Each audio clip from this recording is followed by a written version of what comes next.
I begged my daughter to stay away from that cursed room, but one night she opened the door, and nothing was ever the same. I had always believed that every house carries a story. Some houses whisper, some scream, and some hide their secrets so deeply that the walls themselves bleed if you try to uncover them. Our house was one of those. Old, heavy, always watching. From the moment I was born, I was told that one door in this house should never be touched. Not opened. Not even looked at for too long. It was the room at the very end of the upstairs hallway, a door so ancient that its wood seemed darker than night, its iron lock rusted but unbreakable. My grandmother called it the room of silence. My mother called it the cursed room. And when I grew older, I understood that it wasn't just superstition. Something about that door made your heart slow down, your body tense, and your breath turn cold. I had spent my whole childhood avoiding it. I never dared to ask questions. I never wanted to know. But my daughter, she was different. She was full of light, of questions, of laughter. She wanted to know everything. Why the windows creaked when no wind blew. Why shadows sometimes moved when no one was near. Why the door at the end of the hallway was always locked. Ami, she asked me once, her big eyes curious, what's inside that room? I froze. My tongue went dry. I forced a smile and said, nothing you need to know, my child. It's just an old, broken room. Dangerous floor, broken wood. That's all. But she didn't believe me. Children never do. For years, I warned her gently, then firmly, then with fear in my voice. I told her not to go near that room. I told her stories of curses, of spirits, of punishments. She would laugh, thinking I was only trying to scare her. Ami, she giggled, how can a room hurt me? It's just wood and bricks. But I knew better. And then came that night. The night when the storm came. The rain lashed against the windows, the wind howled like wolves circling their prey, and the house shuddered with every crack of thunder. The electricity failed, leaving us in pitch darkness. I lit an oil lamp, its faint glow shaking as if even the fire was afraid. I called for my daughter. No answer. I checked her bed, empty. The blanket thrown aside. The window locked from inside. My heart sank. I ran through the corridors, calling her name, my voice shaking with fear. And then, I saw it. The cursed room. Its lock, broken. The door, open. For years, that lock had held. For years, no one had dared to touch it. But now, it dangled loosely, as if torn apart by unseen hands. The door groaned with every gust of wind, opening wider, inviting, mocking me. I stepped closer, each step heavier than the last. My breath turned shallow, my chest tight. And then I heard it. A sound from inside. Slow. Rhythmic. The creak of a rocking chair moving back and forth. I whispered a prayer and pushed the door open. The air inside hit me like a wave of ice. The room smelled of dampness, of rot, of something ancient that had been buried for too long. Dust swirled in the air, cobwebs hung like curtains, and the wooden floor groaned under my weight. And then I saw her. My daughter. She stood in front of a tall, cracked mirror that leaned against the far wall. Her small hand reached out, trembling, towards the glass. My voice caught in my throat. Because in the reflection, she was not alone. An old woman stared back. Her hair was long, white as snow, tangled like dead roots. Her eyes were hollow, glowing faintly red, and her lips twisted into a smile that dripped with hunger. The woman whispered, her voice like rust scraping against iron. You finally came. My daughter froze. Her hand trembled inches away from the glass. Her lips parted, as if she wanted to speak. I rushed forward, grabbed her arm, and yanked her back. My other hand shot to the black cloth that hung on the wall, the one that for years had covered that cursed mirror. I tried to throw it over, to hide her face again. But the cloth slipped from my fingers as if invisible hands had pushed it away.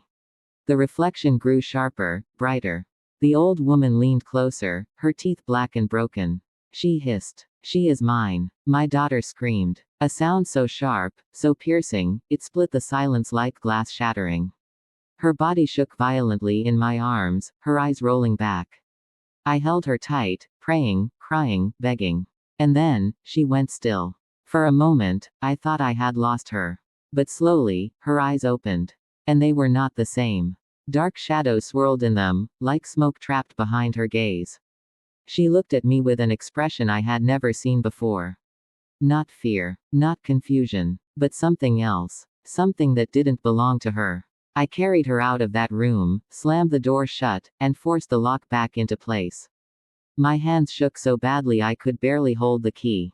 That night, she lay silent in her bed, her breathing shallow, her eyes staring blankly at the ceiling. I sat beside her, holding her hand, whispering prayers until dawn. When the morning came, I told myself it had been a nightmare. That maybe she would wake and laugh at me for being afraid. That maybe nothing had happened. But deep down, I knew. The mirror had touched her. And once it touches you, it never lets go. They say when shadows follow you, they don't always belong to you. I knew then, my daughter was no longer alone.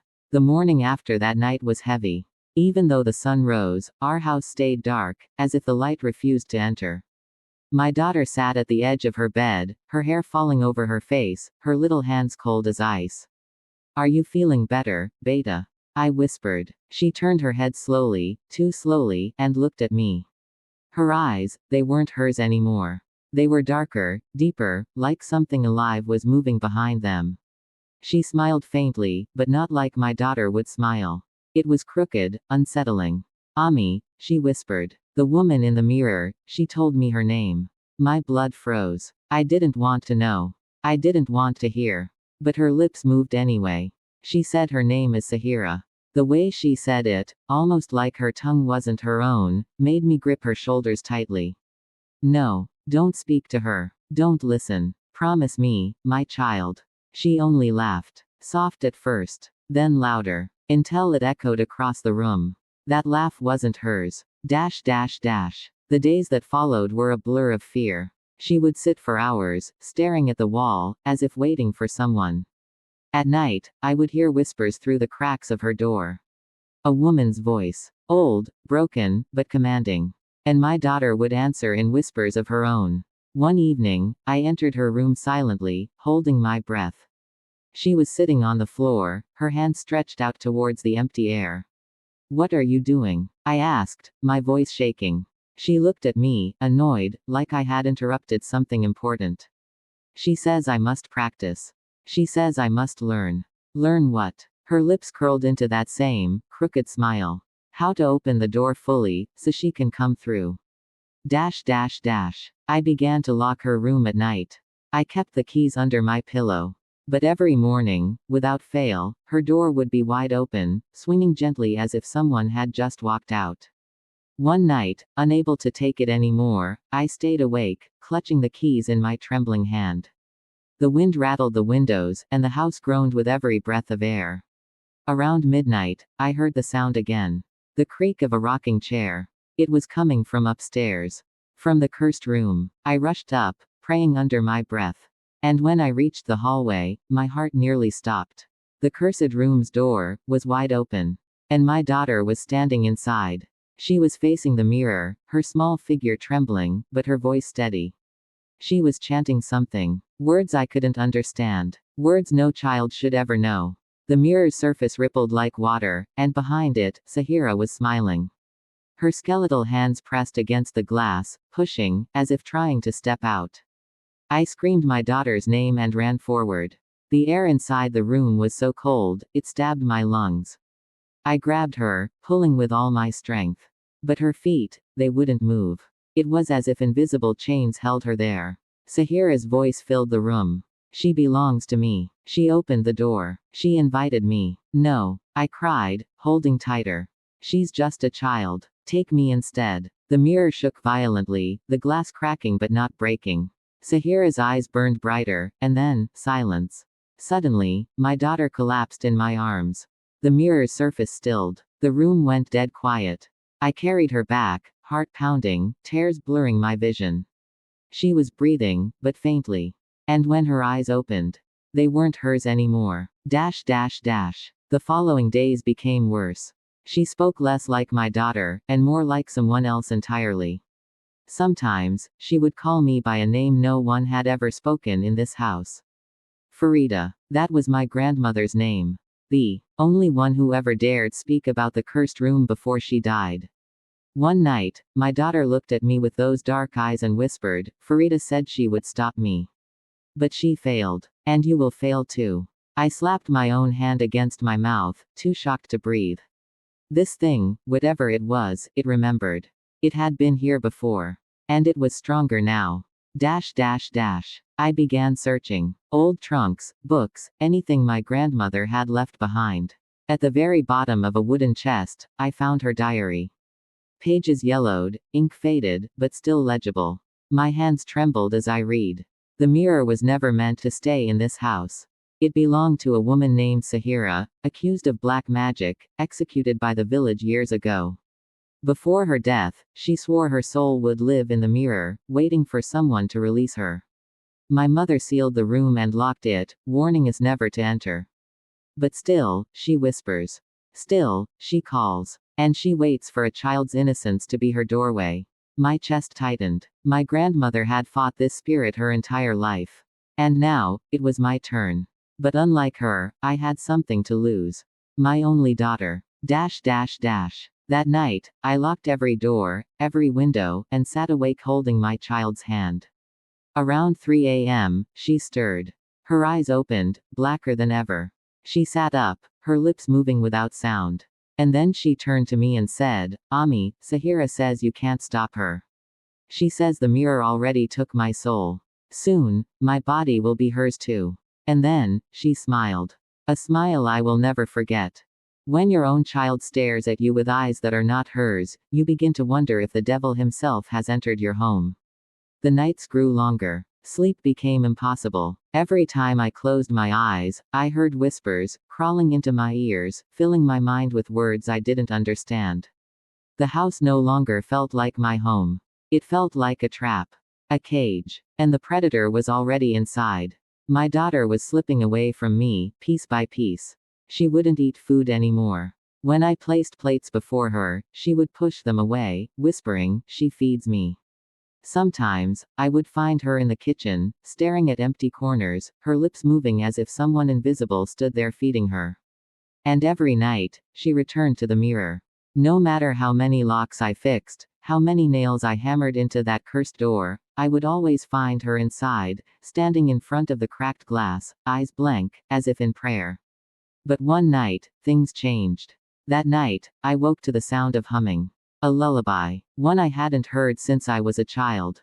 My grandmother's lullaby. My breath caught in my chest.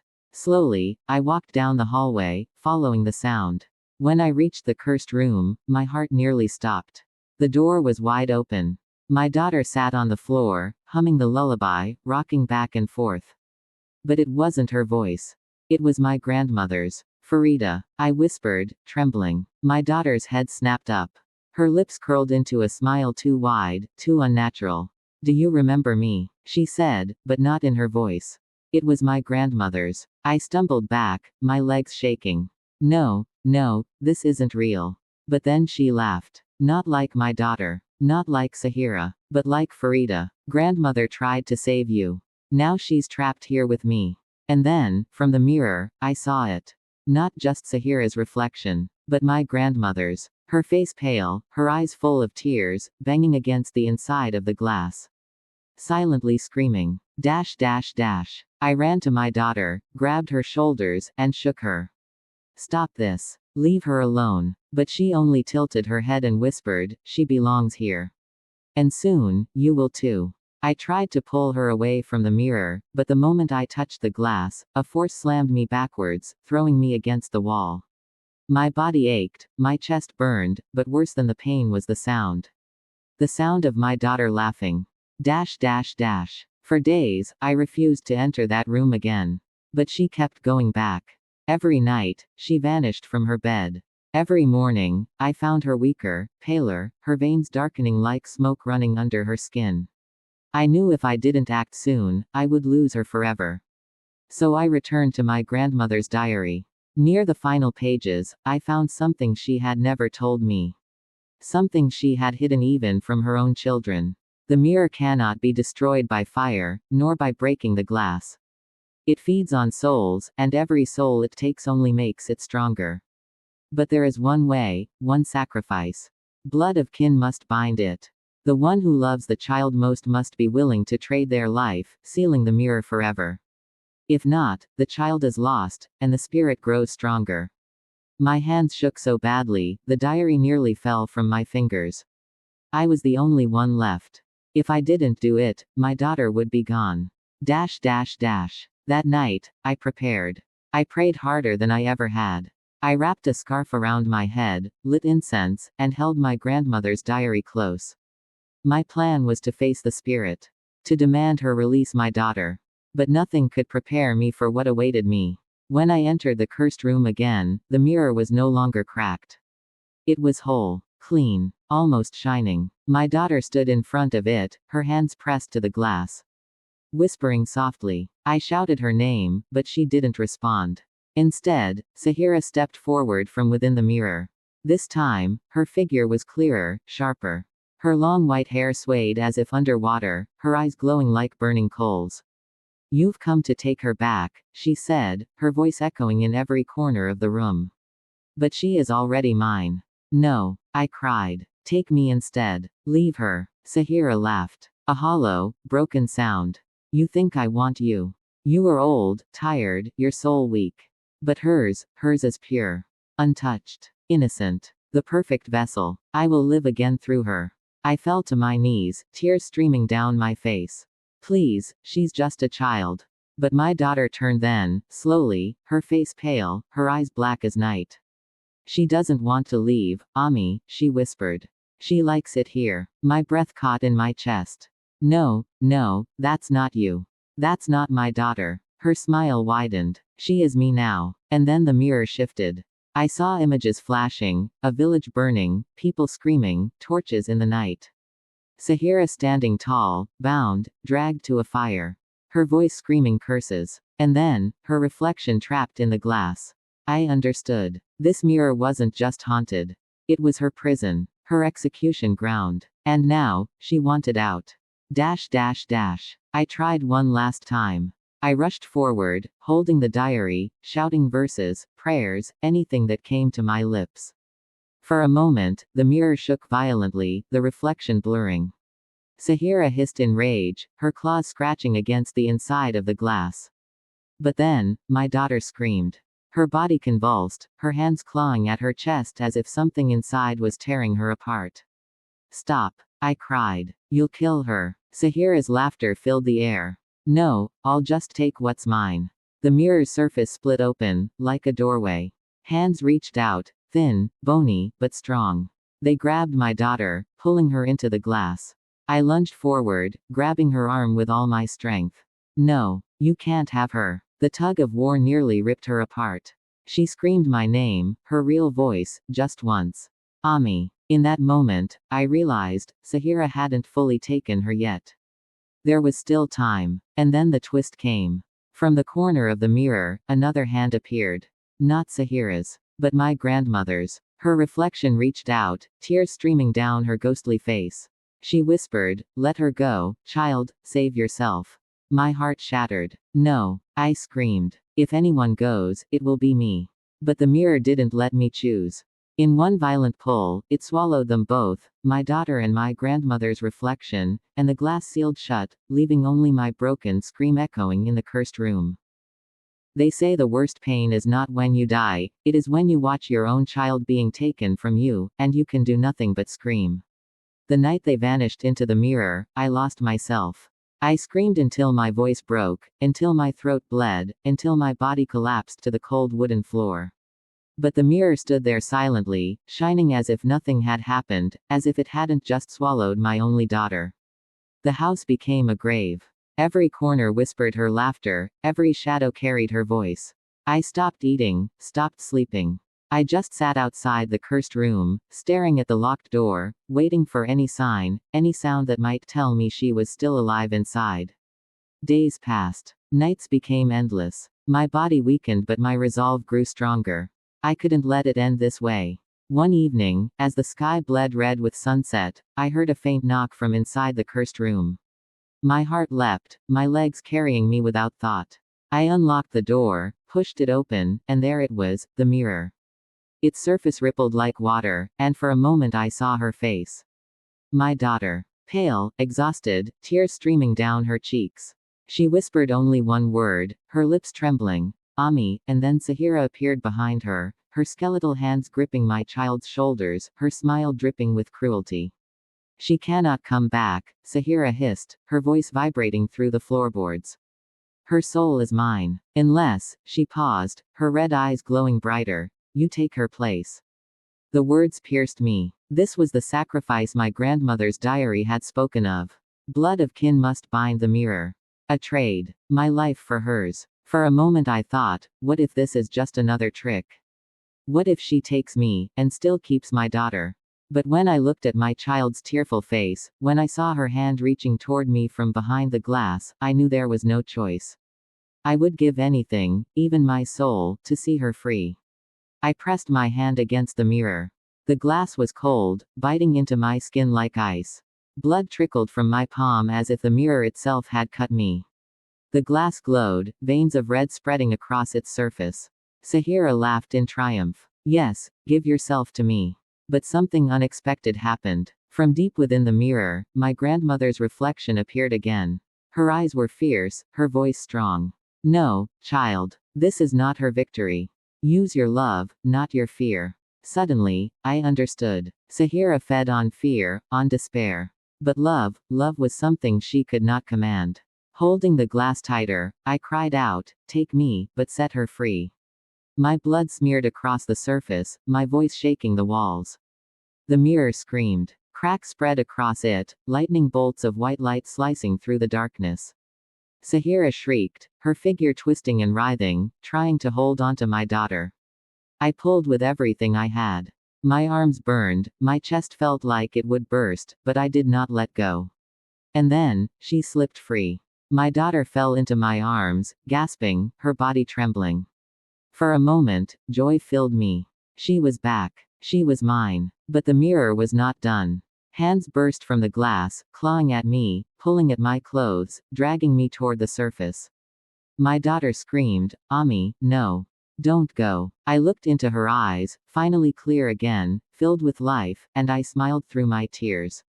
Live, Beta. That's all I want. And with one final push, I shoved her away, into the hallway, slamming the cursed door shut between us. The last thing I heard was her pounding fists on the wood, her voice crying out for me. And then the mirror consumed me whole. Dash dash dash. They say no one has opened that door since. The villagers whisper about the cursed house, about the screams that sometimes echo at night. My daughter survived, but she never speaks of that room. She never even walks down that hallway. But sometimes, late at night, she says she feels me. Watching her, protecting her, loving her. And maybe, just maybe, she's right. Because even though my body is gone, even though my soul is bound to the cursed mirror, one thing Sahira never understood is that a mother's love cannot be broken. And as long as my daughter lives, I will never let that spirit take her again. But beware, if you ever walk by an old house, and you hear faint whispers calling your name, don't stop. Don't look back. And for God's sake, never, ever open the door at the end of the hallway. Because some mirrors don't just reflect your face. They steal your soul.